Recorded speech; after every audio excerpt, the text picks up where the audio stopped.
আমাদের গ্রামের একটা ঘরে সাপ বের হলো, সাপের কামড়ে একটা জীবন নষ্ট হলো, দুটো বাচ্চা এতিম হয়ে গেল।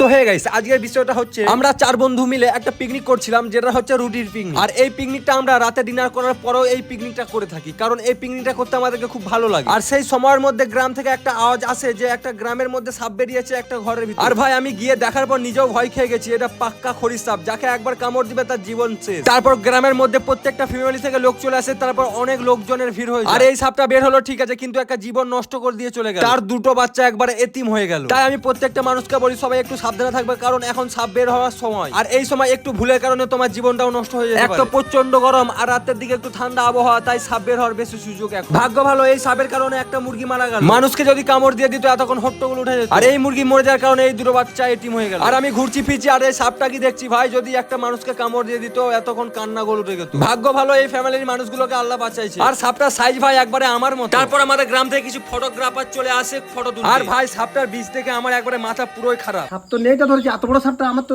হাত গোড়াকে চলে যাচ্ছে। আমি ওই পর্যন্ত ছেড়ে দিয়েছি, হাসানুকে যদি ছেড়ে দিয়ে পালাতু আমি যে পেছু গেতাম তো কামড়ে দেয় না।